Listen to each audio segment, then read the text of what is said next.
welcome to ECFR session within the Deutsches Forum Sicherheitspolitik. We are super happy that we as a think tank can participate in this great conference. I'm super delighted that two of my best and brightest colleagues have accepted the invitation to join me. I'll introduce them in a second, and that we were also able to find two additional speakers. Our topic today will be the China-Russia axis, and I think it is no exaggeration to say that we gathered the best and the brightest on this very topic. What expects you in the next 90 minutes is, I think, a very frank and open discussion about this alliance and what it all means and how sustainable it is. We will start with kind of some questions that I'll ask my panelists, and then you have the chance also to raise questions via the Q&A function in the chat. We were super delighted to see that so many of you were interested in this topic. So please don't hold back and just bombard us or them more precisely with questions. And with that, I'll introduce my panel. I have Alexander Gabuev, who is a senior fellow at Carnegie, Moscow. I have Jakub Jakóbowski, who is a senior policy fellow at the Center for Eastern Studies. And I have, as I said, my two wonderful colleagues, Kadri Liik and Janka Oertel. Kadri is a senior policy fellow with our Wider Europe program and a Russia watcher and Russia specialist. And Janka is the director of our Asia program. And so without much further ado, not to waste time, I think we go immediately into the discussion, and maybe just to basically lay the ground a little bit, I turn to you, Alexander, and ask you, how would you characterize or qualify the current relationship between China and Russia? What is this about? Well, it's a deepening pragmatic partnership that's increasingly asymmetrical, that's beneficial to both sides and benefits China increasingly more than the other way around, or at least China having a bigger leverage and bigger opportunities to instrumentalize the relationship and design it to its preferences and to its needs, rather on the opposite side. I think that the tendency in the Western community and in the US is to make every foreign policy problem about America and America's foreign policy choices. And there is a tendency to say that, oh, China and Russia aren't bad only because America exists. And if the US would not have strategic competition with China and this very bitter hostility with Russia, there is no there. I would disagree. I think that the three fundamental drivers need to maintain security along the continental border, the complementary nature of two economic structures, and the similarities of the political regimes also being in the UN P5. So that predates Russia's annexation of Crimea, war in Donbass, and the most recent war, and that also predates the strategic shift in the US-China policy. But then on top of that, of course, comes these dual choices that the West is facing, that Russia is launching the terrible war in Ukraine, and at the same time, the major challenge for US preeminence in the global system is the rise of China. So, and you need to address both of them, and that also drives Moscow and Beijing closer to each other. My baseline assessment is that before this war, Russia was locked in a beneficial but asymmetrical relationship with China. And with the trend lines continuing, that you would have this bitter confrontation with the West that doesn't go out of hand. You don't pursue domestic economic modernization, and China continues to rise. You would arrive at a situation 10, 15 years from now where China would be able to turn its growing economic and technological leverage into an instrument to dictate Russia some foreign policy choices that it would not pursue had it had better prepared and had it other alternatives. Now, with Russia's war on Ukraine and the rippling effect of economic sanctions and the cost of war, the effect of the Russian economy, which is gradually moving to this giant Iran of Europe next door, like unsophisticated, poorer than before the war, but still pretty capable to create problems for the West and keep the West off balance. So all of that makes this time frame where China will be the senior partner in the relationship bossing around, compresses that to maybe 5 years or more. We'll see. There is a lot of unpredictability. Very final point. Now we see a lot of caution on the side of Chinese companies to do something meaningful about Russia. We see news about Chinese companies exiting Russia. We see that China is religiously complying with the sanctions. And I think that there is a tendency in the US administration, at least publicly, to take credit for this. So it's because Jake Sullivan spent this 7 hours with Yang Jiechi in Rome, or it's because we communicated to the Chinese colleagues how firm our determination is to keep the transatlantic unity around sanctions and punish everybody who is the enabler of Putin's war in Ukraine, that's why China is kind of in line in following the sanctions. I would say that it's not necessarily true. If you carefully look at China's pattern and attitude towards sanctions against Russia since 2014, China is usually very compliant and sometimes over-compliant because it doesn't have the risk-compliant departments in many organizations, first and foremost banks. It's just too expensive to hire people to distinguish between the bad Russians and the good Russians. And now the list of bad Russian entities and people is just snowballing. So it's just increasingly complicated to track the sanctions development. And then Chinese are usually on the caution side. Once the situation on the ground in Ukraine becomes less kinetic, there are less front pages with terrible events like Bucha or Kramatorsk, the sanctions stop to be piled up package on package, and then there is a more stable environment, then China can step in and figure out what it does. Very final point here, China's leverage with regard to Russia is increasing months by months. Why would you do anything meaningful in the Russian market now when towards the end of this year, Russians will be on their knees asking for, give me this pipeline deal, give me this part of your technology, give me this and that. And then China can be very calculating and figuring out what makes most sense without alienating the US and Europe. Over. Thank you. I think that was already a lot of food for thought. I'd like to turn to Kadri. And Kadri, you are a long-term Russia watcher. So what makes this interesting for Russia? Alexander has just said kind of China is definitely the bigger partner here, has more and more leverage over Russia that cannot be in Russia's interest, can it? So what from a Russian perspective, what is interesting or what is attractive when it comes to this axis?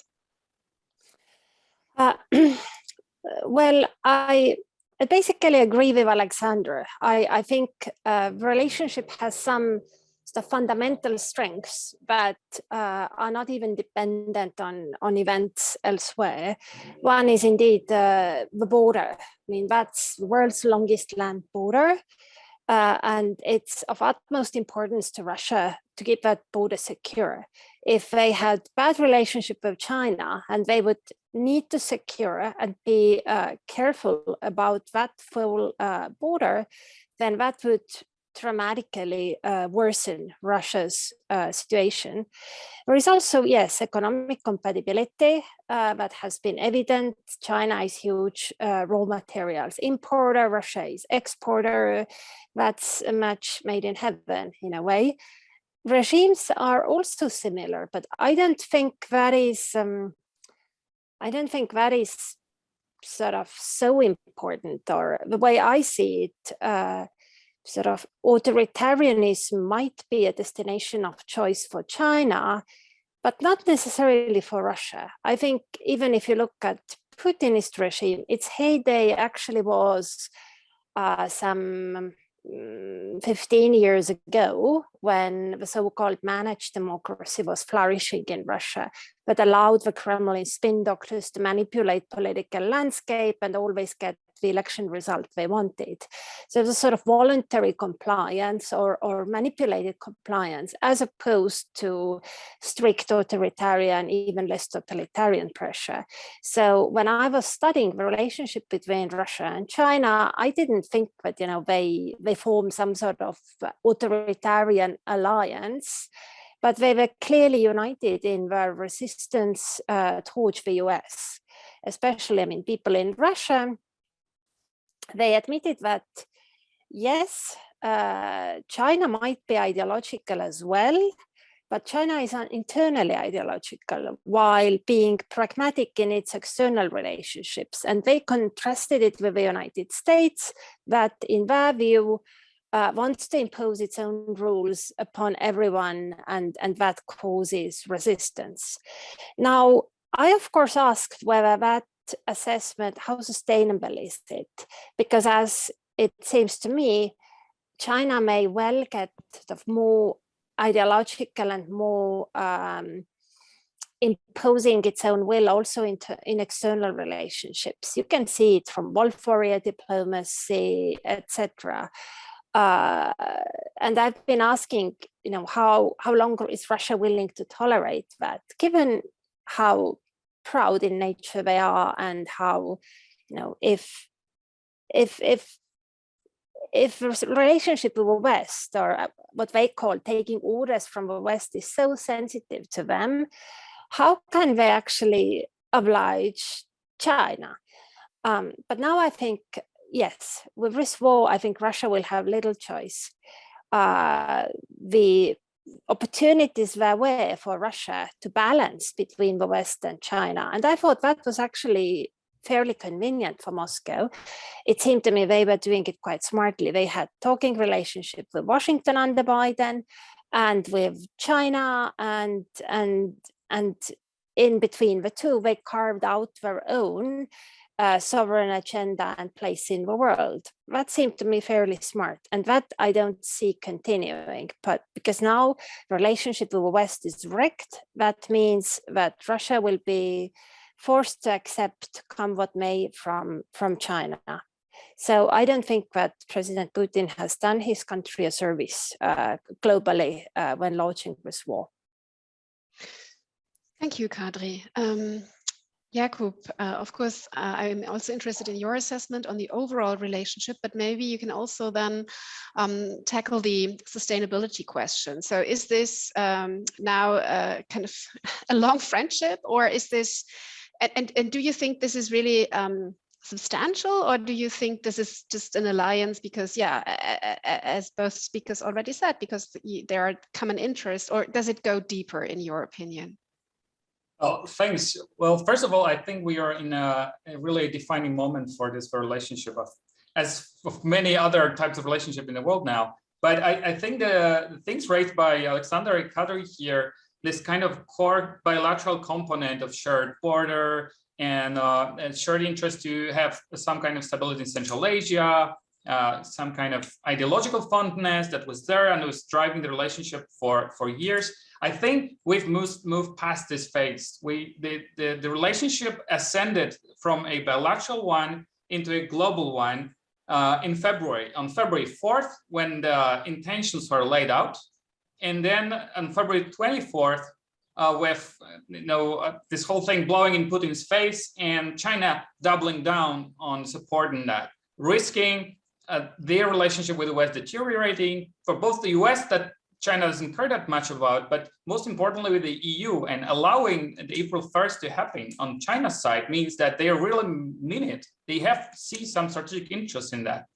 And I think this ascension kind of leads us to a deep strategic relationship, a kind of an informal alliance that will not be formalized anytime soon, but it's based on certain set of shared interests that run very deep into the general assessments of both Moscow and Beijing. To me, it's flexible. It's working when the interest overlaps are strong, and it's not working very fine where there are places when they have different interests and conflicting interests. But this can coexist at the same time. It's not an issue of friendship, not that an issue of trust, but rather a shared sense of certain fundamental security and strategic interest overlaps. And I think why I call this a defining moment, a defining year, it's really a fairly new situation for China to be in this kind of relationship of actually carrying some kind of a diplomatic burden, at least for Russia now. And one additional remark I wanted to make, referring to what Alexander has said about the sanction issue. The economic aspect of this relationship was not a driving force. That was not the most important pillar of it. The strategic, like not NATO AUKUS, pushback against the US and their allies on both sides of Eurasia, ideological fondness, those were the two things that I think are still even more stable now. But then the economic side of things was usually not a driver here. It was rather a monoculture of energy trade that is, by the way, still going on. So the core of the relationship is not touched by any sanctions. It can go on like before. All those Chinese companies withdrawing, they're like and off mainstream things. Russia is not a big market for Chinese companies anyways. And as long as the core is intact, I don't think anything has changed. It's not a challenge for this relationship yet, because the Chinese are free to import and Russians are free to export energy and resources. But anyways, I think on the sustainability question, we're heading into a big set of question marks on how this asymmetry that Alexander was talking about would look like in the future, because there were two essential tactics that Russia used to reduce this asymmetry. One being strong in terms of military capabilities and experience that it could share, and technologies it could share with China. And there's a big question mark on that, since we all see what's happening in Ukraine. But then keeping China at arm's length in terms of economics, not selling assets, not getting too dependent on Chinese capital. It worked in energy sphere, but not elsewhere. And I think the biggest question now is, as the Russian economy is decimated, it will try to find a new balance, probably try to be even more autonomous, but it's impossible probably for Russia to be an autonomous industrial actor anymore. The big question is, first of all, will Russia be ready to kind of get deeper into this asymmetry, like hanging on China's help? And then again, another big question being, will China be ready to kind of engage in this, given the red lines that are being drawn by the West, and especially the US and the EU? And that's where I think that the key components of the sustainability questions are now. Thanks. Maybe I give that question immediately to Janka. So would China be ready? But Janka, maybe also you could just illustrate a bit more how all encompassing this basically relationship and cooperation is. So is there cooperation? That was also a question already in the chat.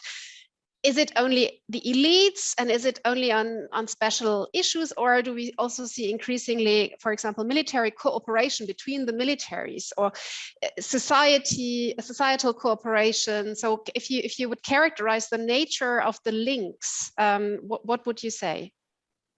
I would say on a general level, societal connections are not super deep. Mistrust is generally high also in the economic space. Military cooperation is taking place. Defense sales are taking place, joint military maneuvers are taking place, training is taking place. It's a very pragmatic form of the relationship. I would also say that in terms of the importance, one of the things that we tend to say here in the West is that, oh, Russia's becoming the junior partner in the relationship. And obviously there are the symmetries that Sasha and Kadri and Jakub have been talking about. But at the same time, Russia is incredibly powerful. And that strength is not measured in GDP. That strength is measured in its kind of importance and its weight in the world that it carries. And the fact that if you're China and you want to shape an environment, for the Chinese leadership, and you want to shape an environment that is shaped according to your interest and according to your preferences, then you will not do that by yourself. You will need partners for that. And with North Korea and Pakistan, you're not going to win the world. You know, this is not going to work. In that context, Russia is the big prize. Russia is the most important kind of player that you can win over on your side. And with it, you can generate an environment that is much more problematic for the West to navigate. And therefore, it changes the global balance. So if you think about the sanctions environment, for example, right now, to very slowly and very carefully build a kind of global anti-sanctions coalition in shaping the narrative that says, this is NATO's fault, this is a European war that has now global ramifications, the West is taking all of you down with food prices, energy prices, etc., is creating an environment that changes the global setting in a way that is kind of countering the West, if you want to call it like that. And that is very much in China's interest. So in that instance, you know, that is something that Russia can offer. That is not something that is measured in kind of, you know, technology or in money or anything like that, but it's just simple weight, global political weight that you can bring to the table that Russia hasn't lost in that case. And so that's something that I think is really important from a Chinese perspective. I also think that we have been going through interesting phases with this now in the Western in the Western observing this relationship. I think what Jakub said, that the 4th of February was quite a seminal date and was quite an important date that kind of passed a little bit unnoticed in the West. The declaration that was signed between the two sides was like in those quarters that actually cared for it was saying, well, yeah, it's significant, but what does it really matter in the end? These statements are signed all the time, and really, is this going to be so? And then the 24th of February happens, and everyone literally across Europe, the initial reaction was by many, particularly in policymaking scene, was, yeah, but surely now China's going to drop them because this is ridiculous. This is not in China's interest. This is not something that we should see. And that is just demonstrating to us that even like weeks later, we are seeing that, well, it seems to be very much in China's interest to continue this relationship the way it is. So maybe we don't have the interests straight. You know, we don't have straightened out completely in our heads where China's interests really lie and how important this relationship really is. And it is much more important, it seems, by the actions than we had given it credit for. And so I would be very careful in kind of over or underestimating the importance of Russia and the kind of asymmetry that exists. Because that it kind of balances out over different dimensions of the relationship in a way. And I agree with Jakub that I think how this plays out will be very decisive for the entire global order. This is a much bigger question. This is not just about China and Russia working together. This is not just about a war in Ukraine. This is about kind of the future of the global order that emerges in a post-war scenario. Can I just ask a follow-up question? Because you said that Russia is incredibly strong and a very valuable partner. But how is the debate inside China right now when the Chinese look at how the war is going? Because, I mean, so far, I think we all agree that it has been a disaster for Russia. Kind of they had to withdraw their troops from the northern region. Now, kind of their kind of offensive in the east is not really successful. So how is China looking at the war and seeing how badly basically Russia performs? I'm not an expert on Russian military strategy. No, but defer that to my wonderful colleagues Kadri and Gustav Gressel that are much better at that. But obviously, from a Chinese perspective, the expectation was that Russia would win this quickly. And if you draw this out from empirical evidence, then in the past, this has been the experience. There were limited operations, they were relatively successful, and it was over quite quickly. And the reaction of the West was relatively limited.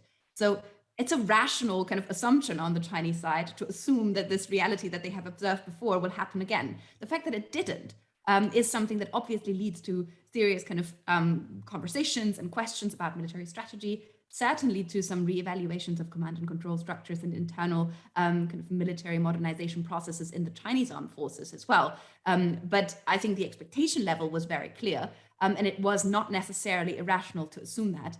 And if we're very honest, we had assumed the same thing.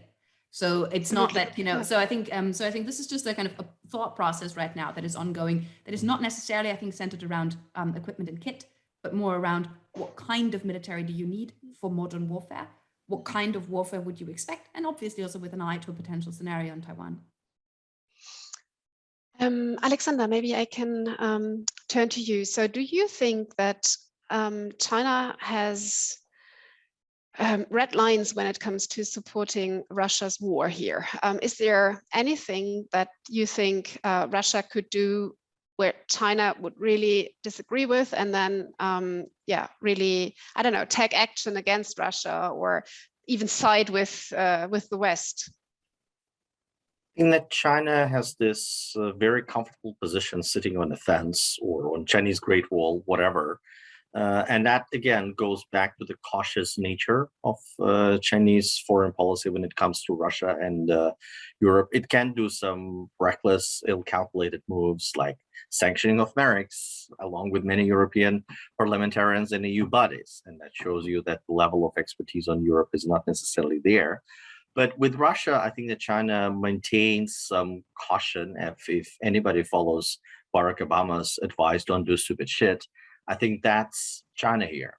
And they have a set of narrative intended for Western audience. And that, remember, Munich Security Conference, Wang Yi is speaking and everybody's like, oh, but China is actually not supporting Russia because they're saying that they really, really respect Ukrainian sovereignty and territorial integrity, and they don't recognize Crimea as part of Russia. Well, China has been saying this all along, while at the time building very pragmatic ties with Russia advantageous to China.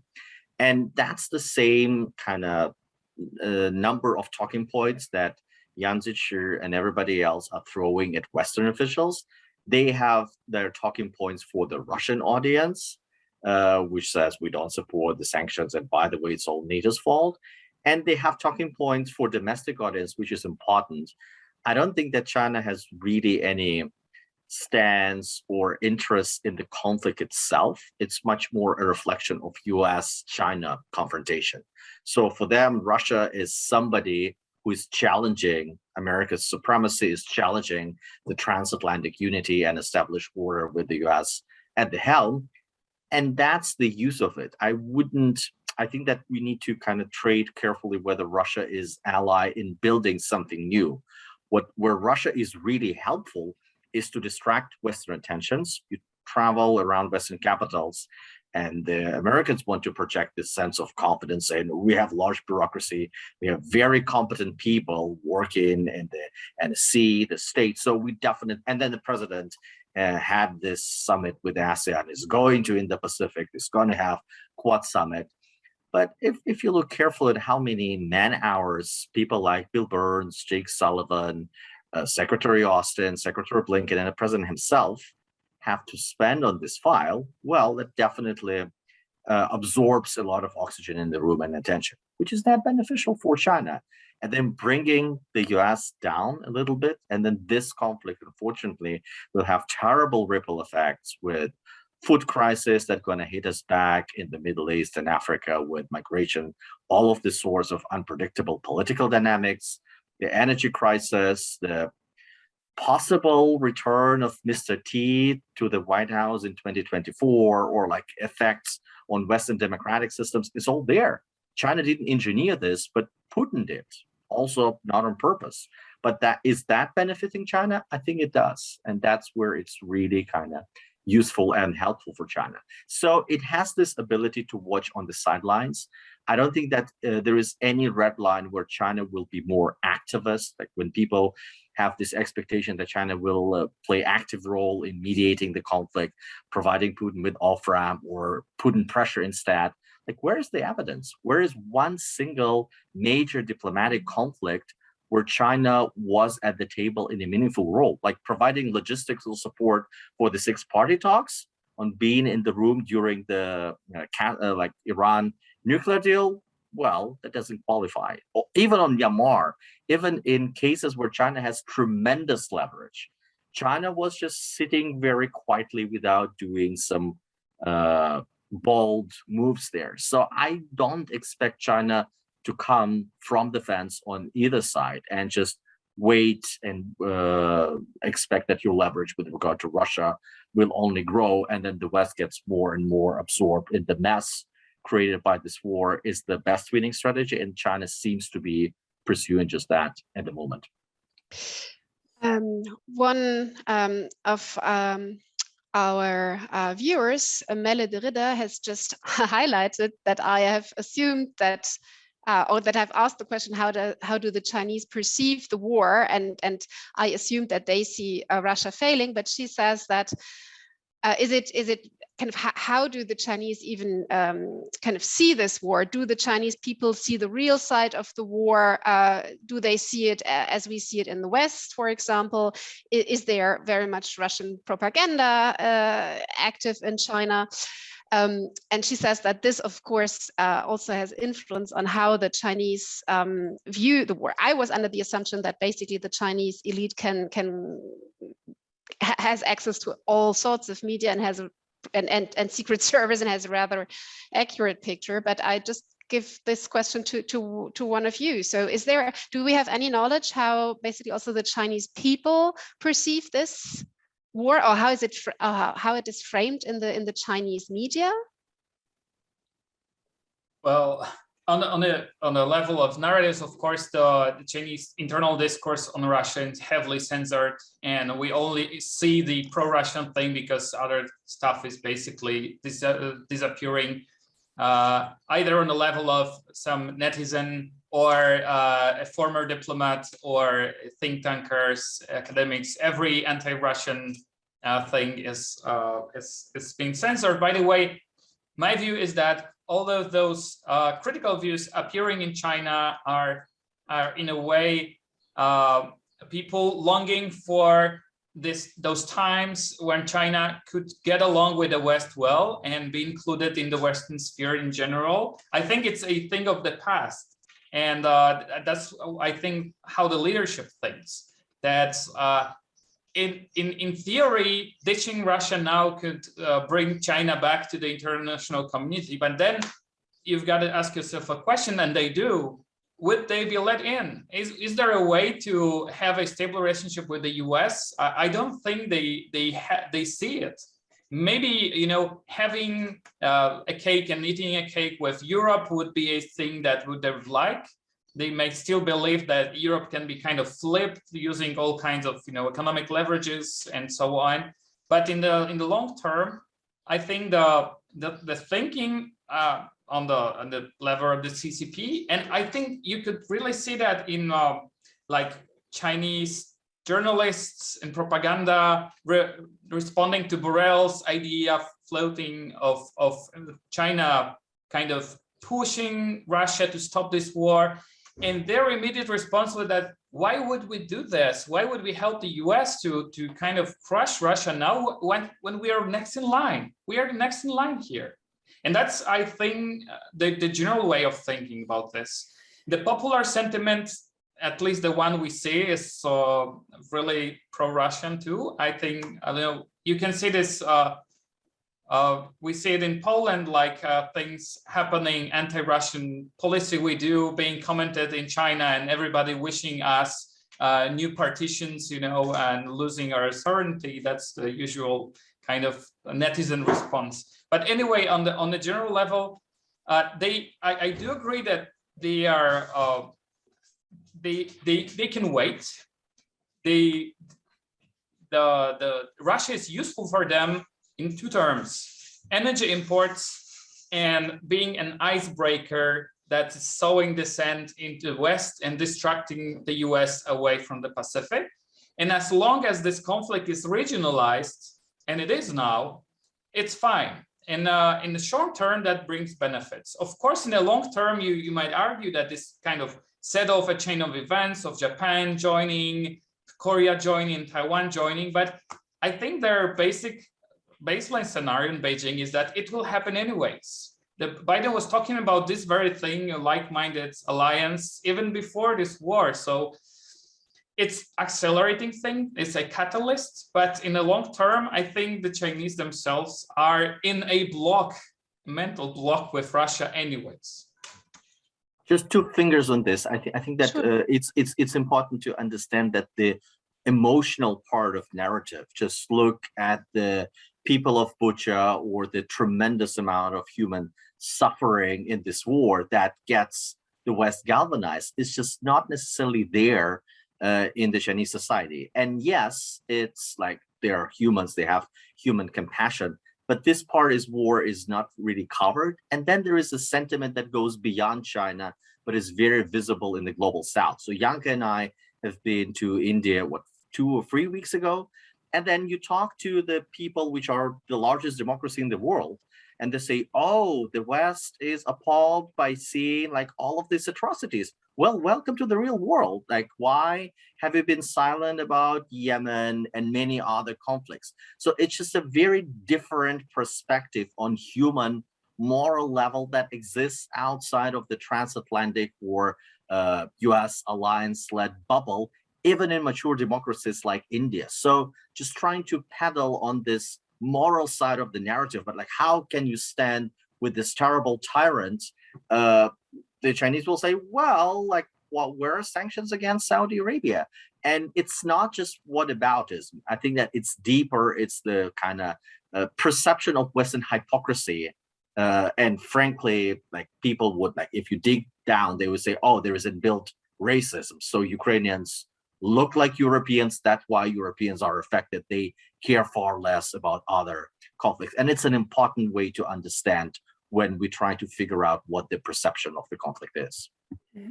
Thank you, Alexander. I have one concrete question, because in the chat, the question comes again, are there limitations of China's backup? And you've said maybe some, but kind of on substance, this is very much in China's interest. But I mean, we discussed this, at least some of us sitting in Germany. And my question is, in Germany, we are having this debate about the potential of escalation of the Ukraine war, of Russia escalating when pushed into a corner to an extent that the use of tactical nuclear weapons becomes an option.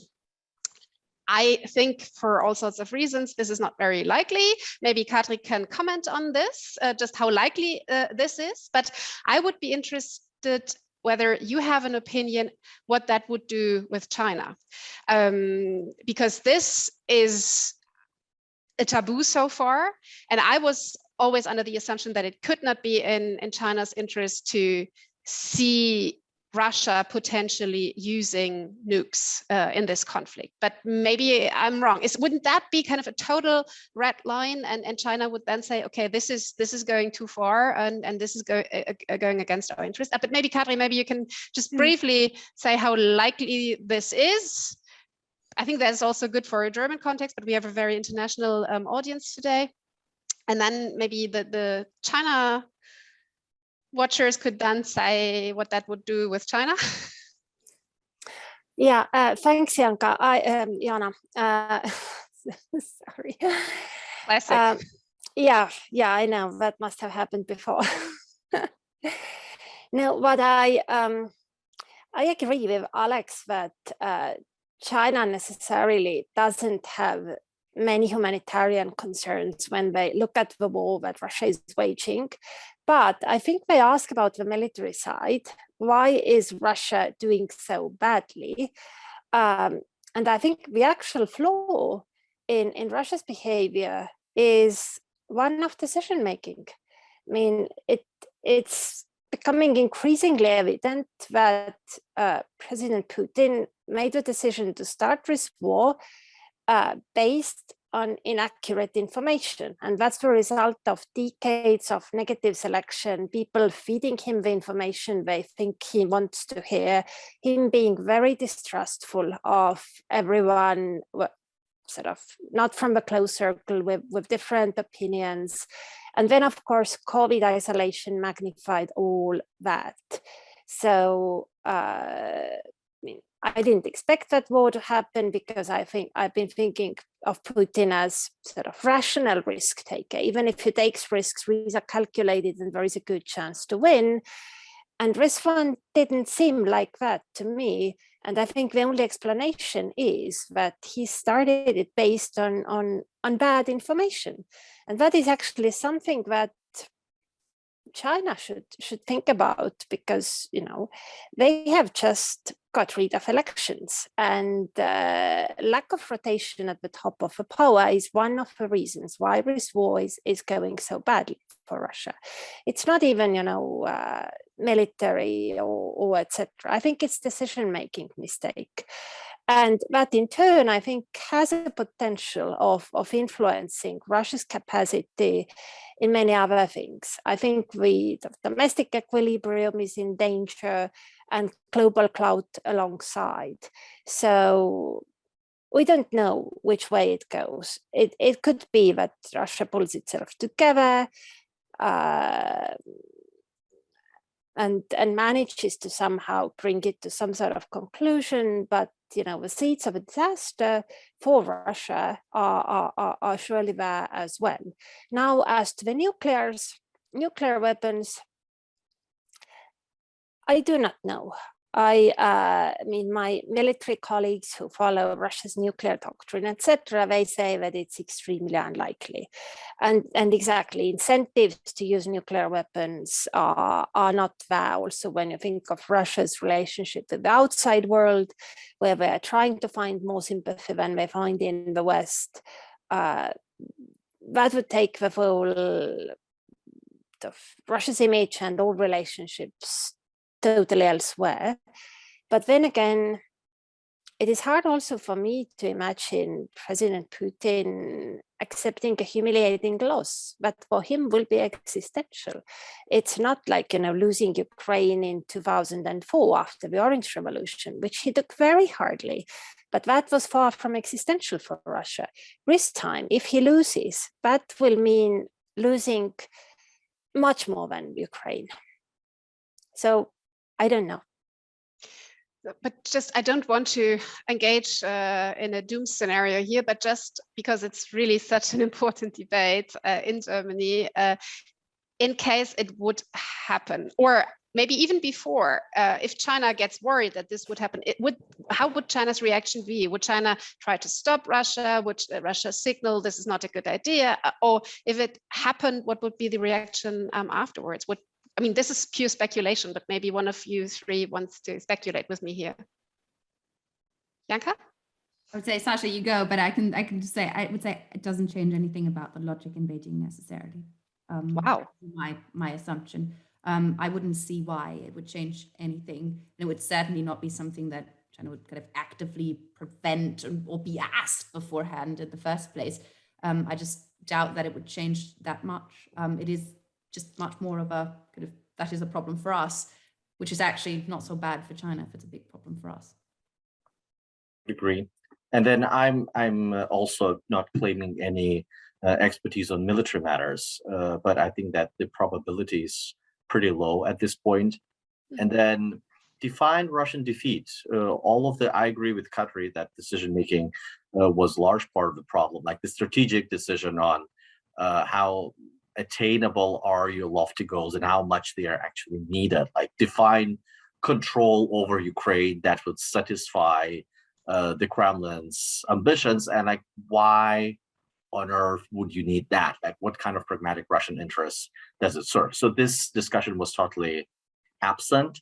And then even on the military planning side, it looks like the circle of people around the table to draw the arrows and design the military part of campaign was very narrow. So Putin was trying to hold cards very close to his chest. And it's even more ironic that the CIA and Western intelligence community was all over his military plans. And then part of that was declassified and brought to the global audience through Western media.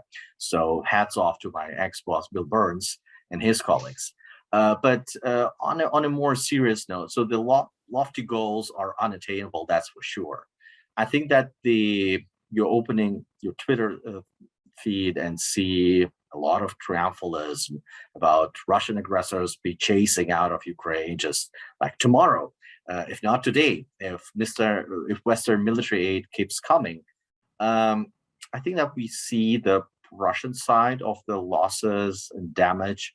We don't necessarily see the Ukrainian side fully, like what kind of death toll, amount of killed and actions and wounded. And then if bake in the economic cost of this war, the decimation of Ukrainian GDP, if Russia can keep this protracted and keep the line of contact the way it is, obviously there is no diplomatic track for doing anything at this point, and it's unlikely to emerge anytime soon.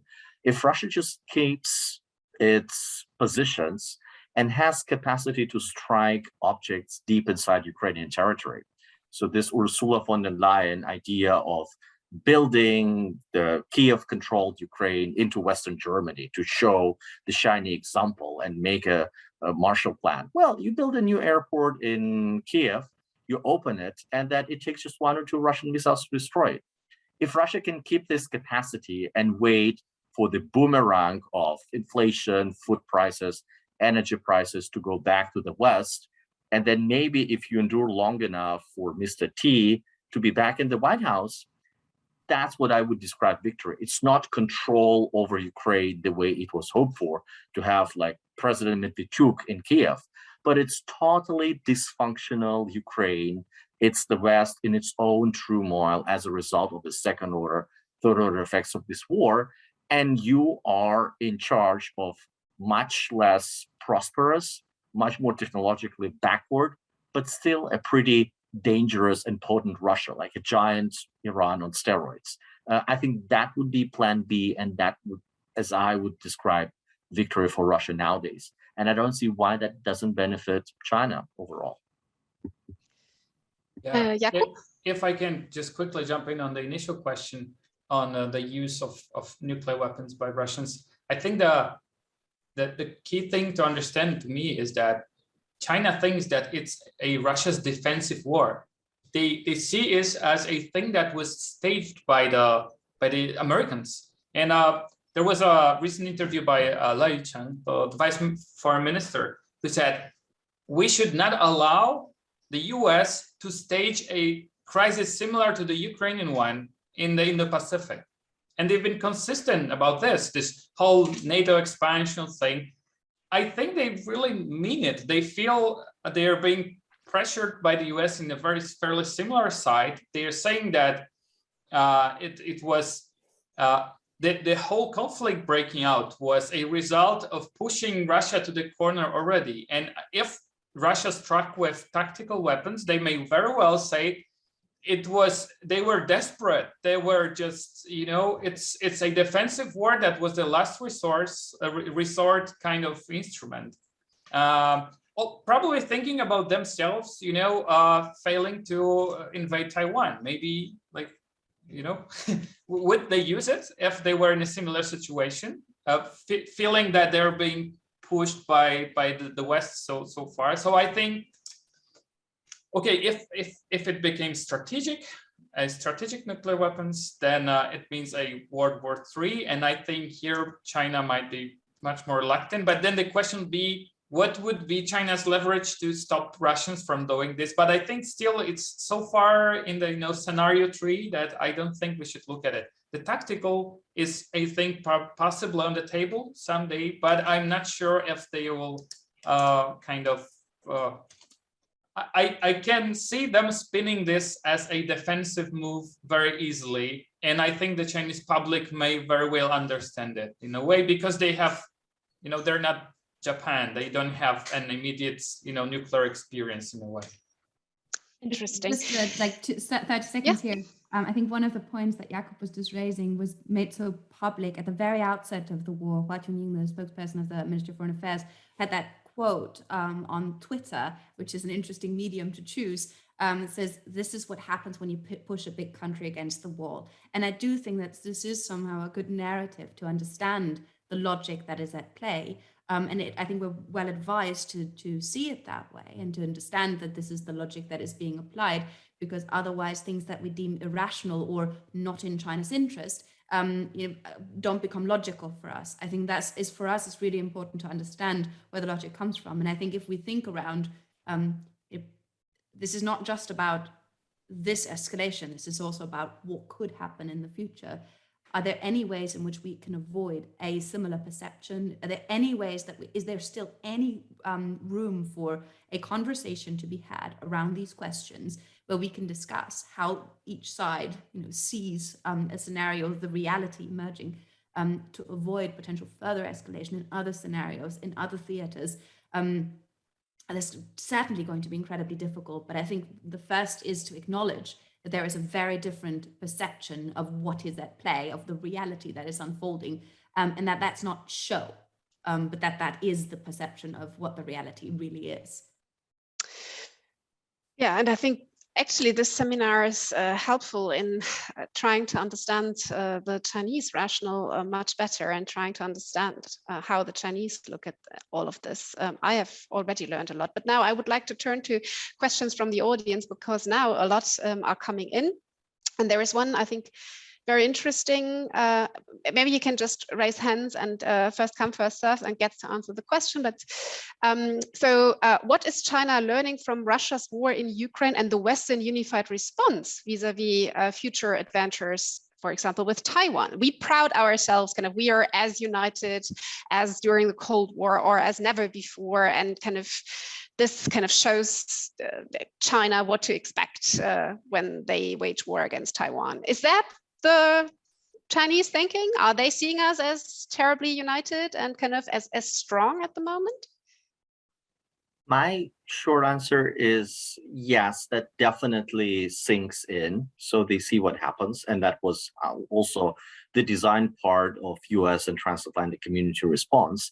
But I think that the takeaways for them is not that, oh, we should be back again to the rules-based order and basically follow the policies that Americans and Europeans tell us are beneficial for the interests of our country.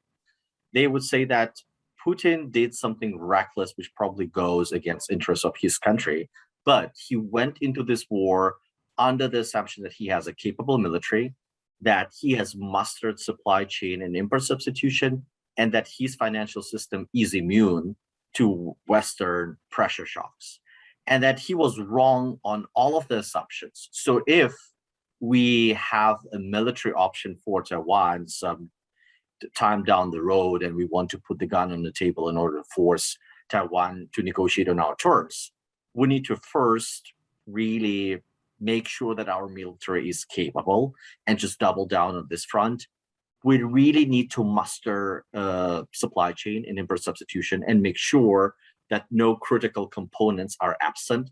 That means all of this made in China 2025, the new 5-year plan, all of this iceberg of the underwater part of the iceberg of Chinese industrial policy that China increasingly doesn't want the world to see will be just doubled down. And then same goes for the financial system. So just how much you want to make your system more sustainable and immune to the outside pressure shocks. I think this will be the questions that Chinese system will grapple with. And if it takes more time to fix it than just 5-10 years, probably China will adopt this posture. So it buys time for Taiwan, but it doesn't change the strategic course to be this kind of regional hegemon, at least, that can really pursue its national goals with all of the options and tools, including military. Thank you. Maybe go to the next question. If somebody of you wants to add anything, and it's very urgent, just raise 2 fingers. But I'd like to turn to Ian Bond, who asks, have Russia and China reached a modus vivendi in Central Asia? Was there a China angle in the January unrest in Kazakhstan? But did Beijing have a preferred outcome, or is China happy to leave Russia to deal with security problems while China dominates the economic sphere? And is Russia happy for the Chinese to re-up the economic benefit of relations with Central Asia? So looking at Central Asia as a region where both have huge interests, and so how do both countries deal with each other as an actor? Yeah, very quickly on the previous question. One thing that a wrong lesson that China drew, I think, is that I don't think they perceive the West as being united. They perceive the West as being a US puppet as a whole. And that's why they came to Europe calling for more independent policy. I think they're miscalculating what's going on inside Europe and our agency here, which will bring tremendous consequences to the EU-China relationship, because it's indeed a dialogue of the deep, because they see everything through the lens of their competition with the US. And on the Central Asian question, I think first of all, China was unable to respond itself. It doesn't have a capability to react in such a manner in terms of bureaucratic process, in terms of their experience. They have no experience of stabilizing foreign regimes. And Russians rushed in, they brought stability. Even before, I think, Beijing was able to comprehend what's going on.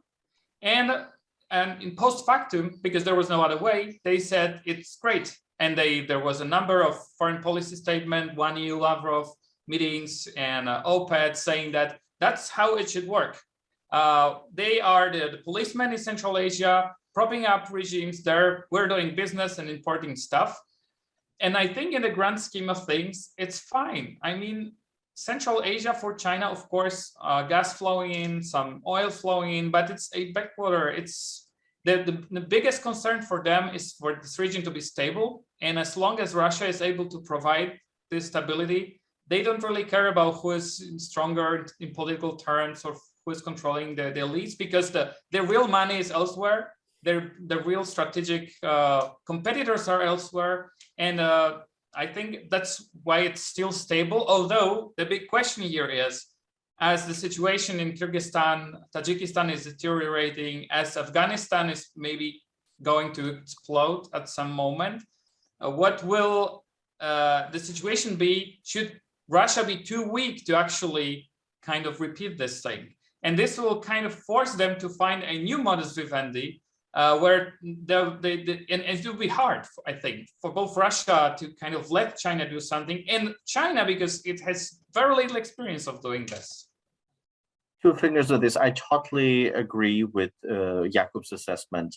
Other elements in this, I think that it was a concern long before for China, whether Russia will have the capacity to be the local policeman in Central Asia. And as long as Russia does this, and China reaps the benefits of economic cooperation, because Russia and stans are structurally similar economies by and large, and that's why they're competitors in global markets rather than cooperators. So it's only normal that China will be the largest trading partner, largest investor, largest loan provider in China in Central Asia for structural reasons. And Russia is more or less happy with that as long as China doesn't touch the cohesion of Eurasian Economic Union.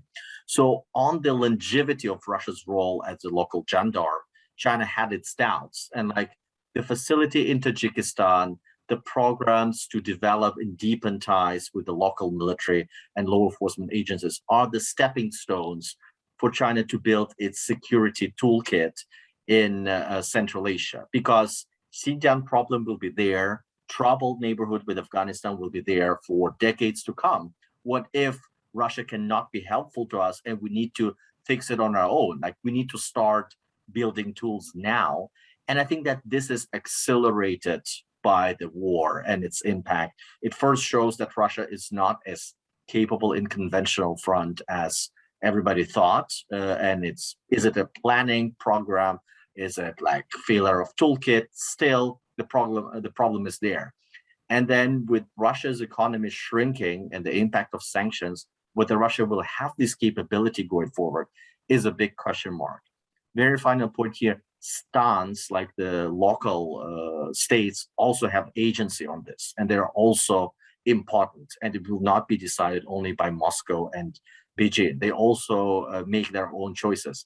And I think that China's policy in Xinjiang, particularly towards ethnic Kazakhs and Kyrgyz in the very first stage of Xinjiang crisis, is also something contributed to the regional choices. They don't want to see China as a regional security provider. Only Tajikistan feels comfortable with that. And that's why probably there is an opening for the West to play a role just maybe, but I don't think that there is much interest after withdrawal from Afghanistan. Kadri, did you want to come in on this? No, If not, it's yeah. No. Okay. There are some questions actually addressing Iran and whether China and Russia and Iran could step up military cooperation to build some sort of counter-military alliance to respond to the possible enlargement of NATO. But another Iran-related question is, for example, on the JCPOA, whether China and Russia are related, aligned when it comes to the JCPOA. So any of you feels like addressing the kind of relationship, the triangle, and what that means? I think that it's mostly symbolic for the time. So there are some steps to build some cooperative element, but it's mostly symbolic at this time. Definitely no military alliance, even between Russia and China. Definitely not a trilateral military alliance. On JCPOA, to me, Russia's and China's interests are opposite. They were united before. But now Russia is not that interested in fixing the problem and bringing Iranian oil back to the market because it needs to have this economic leverage there, while China is definitely interested in fixing this problem. So probably all of the attempts to work outside of JCPOA framework will be met with some measured enthusiasm by China. It's just very hard to do that in practice. Over. And maybe a question, to add, sure. Again, it's a matter of kind of hierarchy of priorities. So even if we identify that there is a difference in opinion about the progress of the JCPOA, that doesn't mean then the end of the Russia-China relationship. You know, it's just in terms of the priority where it lands, there is a pragmatic way of dealing with that and an acknowledgement that there is a difference of opinion in how this should move forward. And then there is a weighing of, okay, how much does this matter in the overall scheme of things? What other options are there on the table? Where else could we get oil? What other deals can we get? You know, it's a very pragmatic dealing with the matter. And I would very much agree with Sasha that I don't think there's any military alliance of any sort emerging. But I think there's the alternative structures of military coordination, of defense cooperation in general, of sales that are going on. You know, this is something we just have to keep a very close eye on because there's some kind of structure emerging that is actually militarily then quite capable in terms of technology, is quite capable, and that's why we see so much interest on the US side to kind of clamp down on the transfer of dual-use technologies, on kind of the clamp down on what could potentially be there to strengthen the Chinese PLA, because that is obviously the largest competitor of the future and where a lot of the development is going. It's not there yet, but I think this is something that the West is going to have to keep a very close eye on, and how this can be, like, what kind of coordination takes place there. It's really hard to see, though, at the moment in terms of actual things that are happening on the ground. It takes place very much behind the scenes. One of the nightmare scenarios of NATO before the Ukraine war started was that there could be a coordinated attack, kind of the Chinese attack Taiwan whilst the Russians attack Ukraine, or any other kind of... But that was always a little bit nonsense. I think we also have to make that very clear that there's this idea that China would coordinate its attack on Taiwan with Russia is a very interesting reading of the realities on the ground. I don't think that has ever had any really logical sense to it. Okay, thank you for making that point. If I may counter that a bit, I can imagine very well Russia preparing itself in advance to use this opportunity to do something in Europe while the US is distracted. So technically there's no need for coordination or like a chief of staff setting a date. It's about the general scene of things and the threat of this coming. And I think it's still there, and but it didn't work out in the way that Russia actually started itself. I have, I think, at least 3 questions on what the West should do or can do now. So one person is suggesting basically, or is referring to Kissinger. And then the question, is there any possibility to steer, I don't know, either China away from Russia or Russia away from China? These were ideas that prior to the war, President Macron has always kind of emphasized when he kind of justified his term offensive towards Russia, so that we should not push Russia more towards China. Now people are arguing, let's discuss with China what interests them and how kind of we can get them to move away from Russia. Is any of this feasible? Is any of this promising? Should the EU do this? Should we do this together with the United States? Maybe all of you could quickly address this, because I think this is one of the most crucial questions. So people refer to a more muscular European policy towards China or Russia. Would that have any effect? So what is your recommendation if you would advise, I don't know, the Germans or the High Representative or whatever? How do you think about this Kissinger narrative, or Kissinger reversed, and a more muscular EU? We have joked that it needs the Kissinger somersault now, some very kind of interesting version of what you can do with this. I think the US approach at the moment is that it tries to put you link China and Russia as closely as possible together to see what the effect of that is, and whether that leads to a bouncing off of each other at a certain state when they're too close to be comfortable. That is not the approach necessarily that the Europeans are taking at the moment.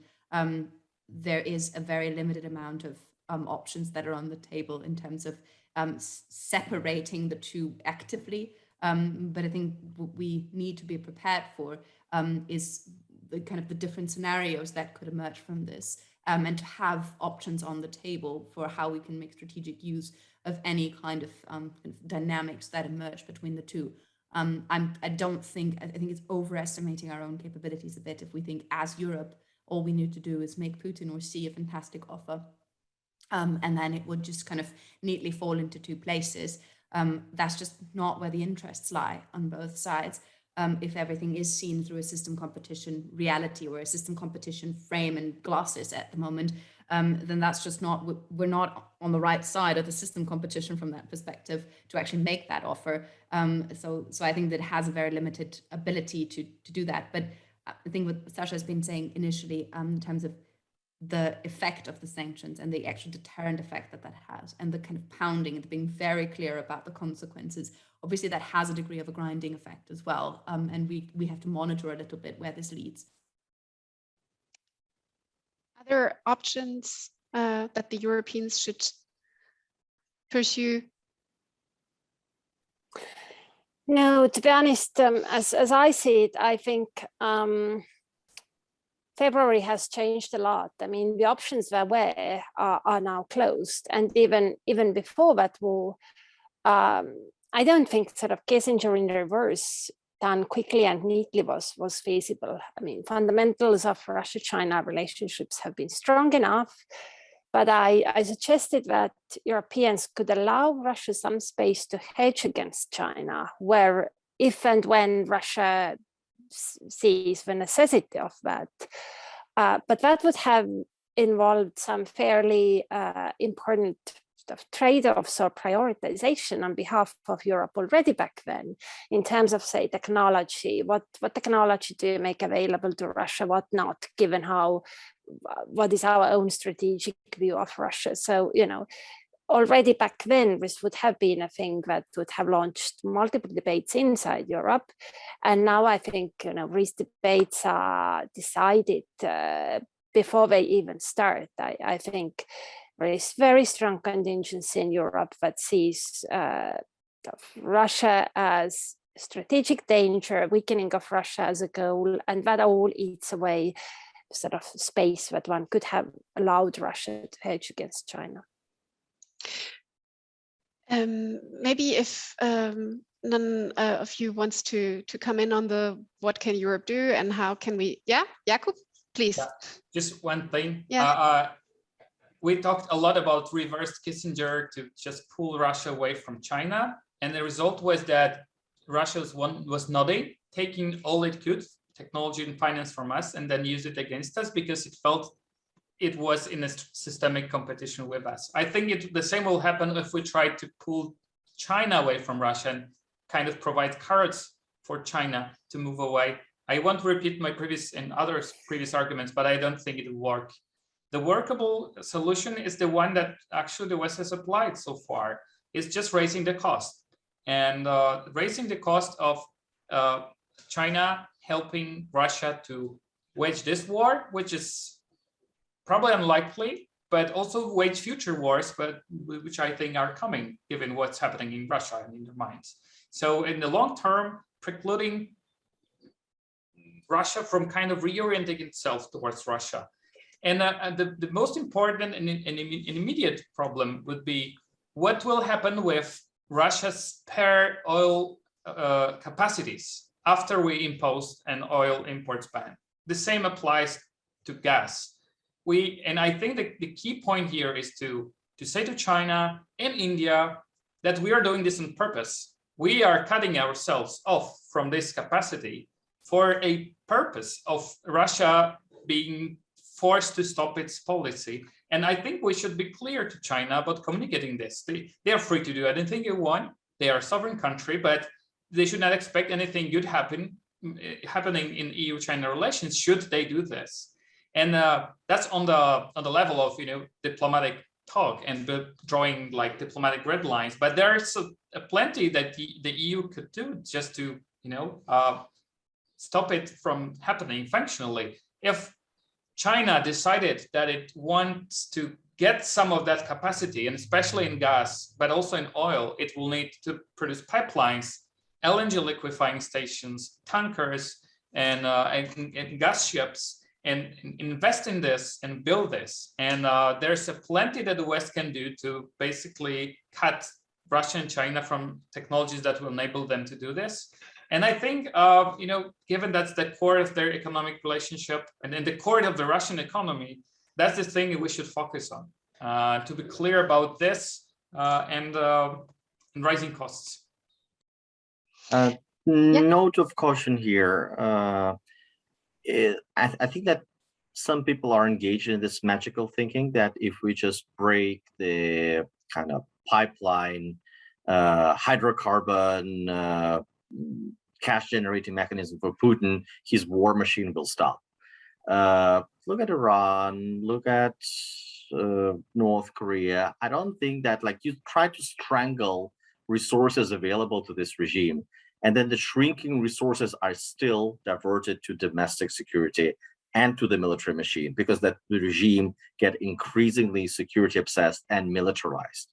So if Russia gets an external kind of inflow of 1 billion cash only, I think part of that will definitely be spared for missiles that will land in Ukrainian cities. So not kind of bad policy to pursue, particularly from the moral European standpoint, when Ukrainians are poking that in the eye and saying, hey, why do you sell more petro euros and petrodollars to Putin's coffers than you send military aid to Ukraine? So it's a morally justifiable point. But then being kind of realistic about what effect it will have over Putin's ability to wage war on Ukraine, particularly short to medium term, I think it's essential.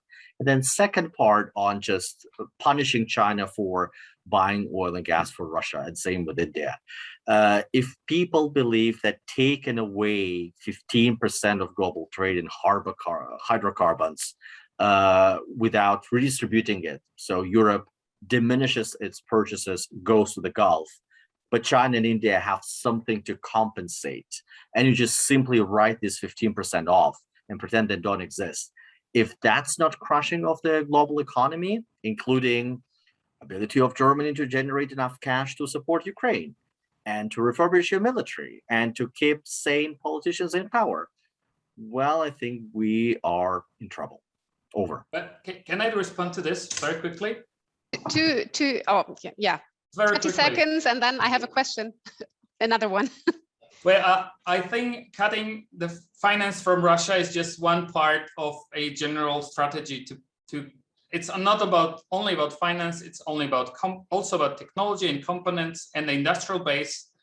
They need money and stuff to wage wars, and I think we need to stop both. But then when it comes to those 15% of global energy supply, we are facing the inflation anyways, and it's a good moment for us to finish up the energy transformation so as not to be dependent on this hydrocarbons anymore. And I think there are two ways of thinking about this, either as a cost or a actual investment into the future energy mix in Europe. And I think that's the way forward, the second, at least me. I have a question, and for once, especially for Janka, because that is one of the kind of areas of her work at ECFR, kind of with a pan-European perspective. But Janka, in how far has China's support for Russia changed European member states' perception of China? Do you see us as Europeans more united? I just, again, coming back to my older question, yesterday I had a conversation with a high-ranking former government official saying, no, but now we need China. I mean, we cannot afford kind of to have this conflict with Russia and now our automobile industry. And so we must be very careful not to push China away. And I was just wondering, do you see the war and China's support for Russia as something that brings the Europeans closer together on the China issue, or is it driving the Europeans apart? It's driving all Europeans closer together, maybe except for the Germans, if I want to be but that's not entirely true as well. Most of the Europeans, in many European capitals, the way that the relationship with China has evolved over the last couple of years, where there is a lot more skepticism, where there is a lot more of a pragmatic and realistic tone, where there is a reassessment of dependencies, a reassessment of kind of what kind of role should China play with regard to Europe. How do we deal with a world that is kind of characterized by systemic rivalry? All of this has been going on in Europe, but certainly the combination of China's current COVID policies and its position on the war in Ukraine is having a significant effect on the way Europe perceives China, because obviously this is the first time that China is kind of in a major economic and security crisis, actively acting against European interests. This hasn't been the case in the global financial crisis. This hasn't been the case in previous kind of security crises that we have seen, Crimea, Georgia, whatever, where China has been neutral, or actually in the kind of economic crisis actually been supportive. So in these two moments now, we're seeing a different China that is emerging for a European reality, and that certainly has rattled people in the capitals in terms of kind of reconfiguring their thinking, reassessing their dependencies. We've worked a little bit on kind of dependencies in the green energy supply chain. All of these things are now being revisited and looked at and thought through, and looked at where are the guardrails, where are the protective measures that we can put into place as we see that this is really going into a direction where China's very serious about the approach that it's currently taking. But the German approach to this in some parts of the policymaking scene is still a bit different, because there's a very different kind of dependence of the German economy and on China than in literally all other European member states. So a note of caution from extrapolating from conversations with Europe, with the German former policymakers or policymakers necessarily to all other Europeans. I think there is quite some nuanced positions, and certainly in Eastern Europe, and I think Jakub could speak to that, positions vis-a-vis China have certainly hardened when it comes to its position now vis-a-vis Ukraine. I think the Baltics are a particularly good example of being the avant-garde of hawkishness, as you may want to call it. But then the Eastern European countries are quite following suit, but maybe Jakub can speak to that better than I can. Jakub, do you want to add anything? There was also a question whether kind of the Europeans now reverse their China strategy on an EU level. I mean, the Germans are just drafting one, whether the war experience changes this. Any additions? Quickly, just very quickly. The new thing that this war brought is that China has become a part of the European security equation, and it's on the wrong side of the equation. Yeah. And I think this realization is spreading certainly throughout the eastern flank now in Central Europe, but hopefully also elsewhere, and as I can see also elsewhere. But then there comes the much harder issue of us as the EU, and especially Germany, unfortunately, as it's the hub of all the value chains in Europe converging and then being funneled to China. That's where Germany is special. is that if we say A, then we have to say B and just review our dependencies, reduce our dependencies, and diversify, because otherwise, you know, this very positive outcome of the April 1st, when the EU was resolute and firm and drew a certain red line to China, they might be a scenario when the Chinese will call the bluff, when something will happen. Maybe them trying to support Russia covertly, whatever equivalent bank type of thing.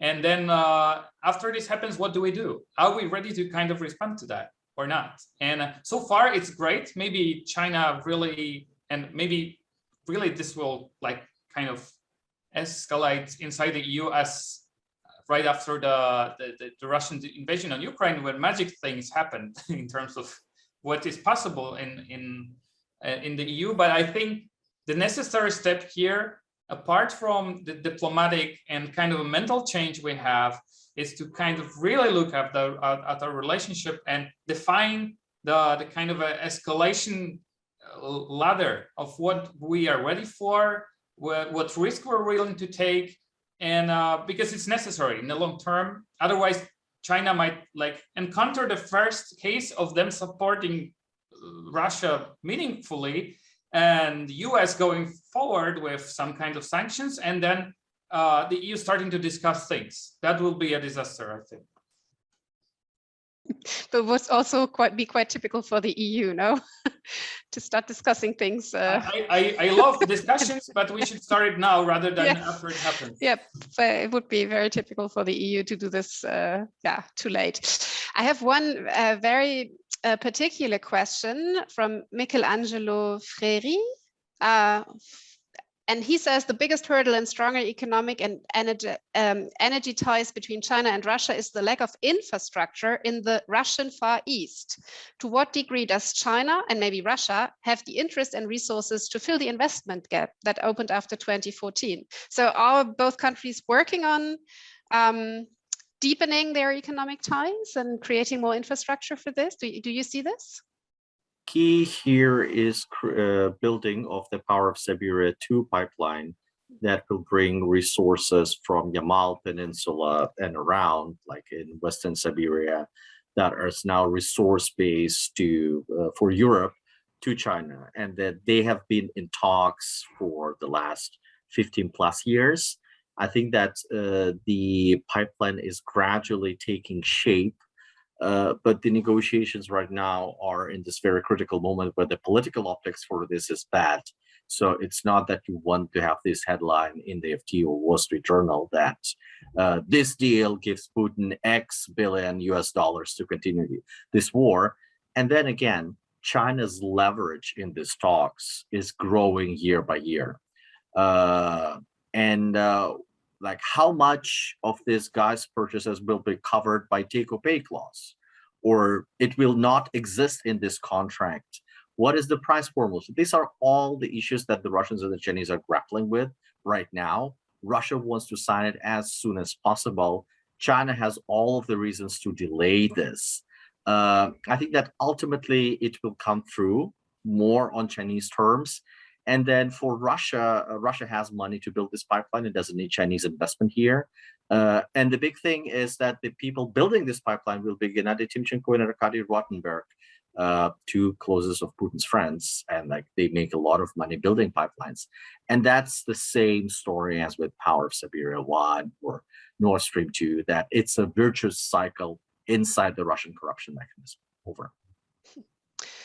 Thank you very much, Kadri. There was a specific question for you, which I now failed to find, but it was from Barbara von O. Freitag, and she says, we heard the extraordinary statement of a Russian defense expert yesterday on state TV that Russia's full geopolitical isolation is now the main problem of the country's military political situation.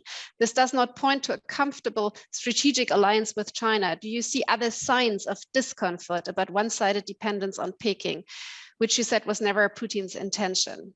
You said that kind of the longer this goes and the more Russia becomes kind of the junior partner, the more uncomfortable one might feel in Moscow. But do you already see signs that there is an awareness for this? Well, that is hard to say. I mean, I might see signs. I do see them in expert discussions and so, but the one lesson that I learned on 24th of February is that Russia's foreign policy establishment and the Kremlin are not necessarily connected.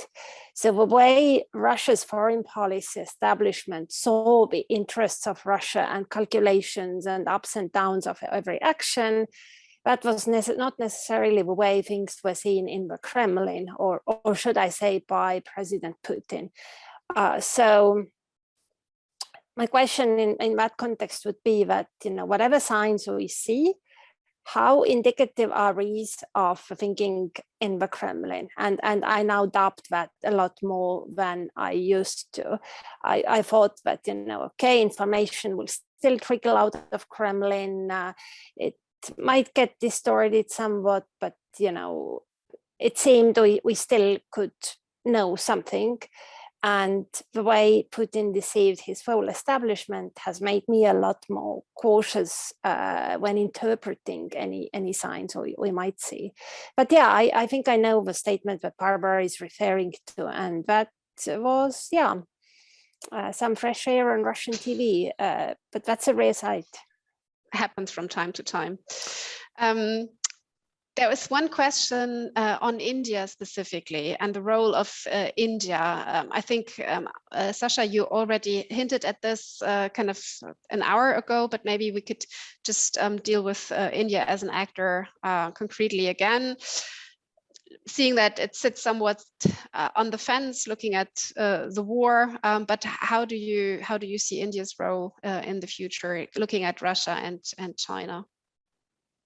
Not claiming to be an India expert, my impression from talking to the Indian colleagues and knowing something about the Russian side of the relationship, India doesn't want to come on carrying, like Modi carrying "I stand with Ukraine" placard, or joining the sanctions, God forbid, just because the US and EU want them.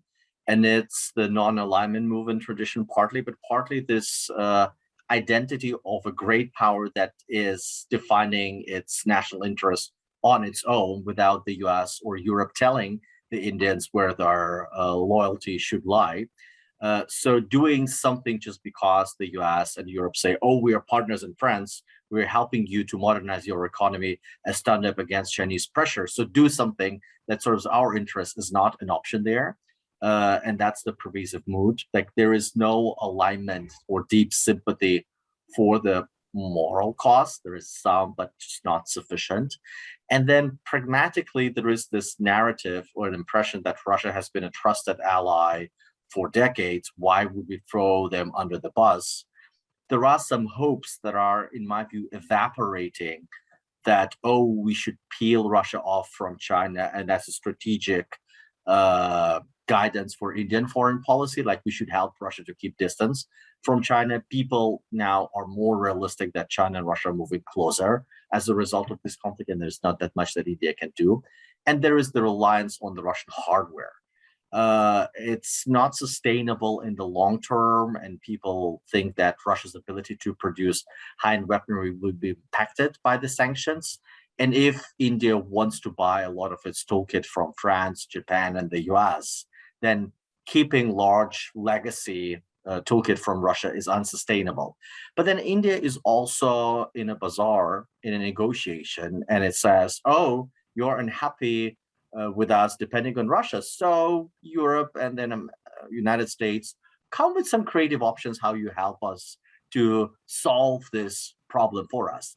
But I think that there is a lot of interest on part of particular France and Japan, but also the United States to do this. Secretary Austin is going there, I think, in a week or so, just very soon. So there is a lot happening behind the scenes. And don't forget, India's relationship with Russia, trade last year was just 10 billion. Russian oil and gas in Indian energy mix was below 2%. Now with this live purchases of discounted oil, it comes up to 5%, but no more than this. Over. And a lot less than we purchase. I think that's always important to underscore when we talk about dependencies as well. Unfortunately, we only have 1 minute left, and I think that gives me just enough time to thank all of you for your insights and for sharing your opinion with us. Many questions in the chat I think we addressed throughout the conversation, so I did not bring them up again because they were answered kind of during the conversation already. I of course apologize to all of those who have not had the chance to ask a question, or where I basically was too ignorant to address the question. Thank you very much. I think that was a very insightful conversation, and we will for sure at ECFR, Janka and Kadri, continue to work on this very issue. Thank you to my colleagues, thank you to our special guests, and thank you to the Federal Academy for Security Policy for kind of inviting us to be part of this conference. And yeah, now we wish you a lot of fun with the other online panels or in-person panels that are happening until tomorrow evening. We hope that you enjoyed this one and that you might want to join one of our next conversations. Thank you very much.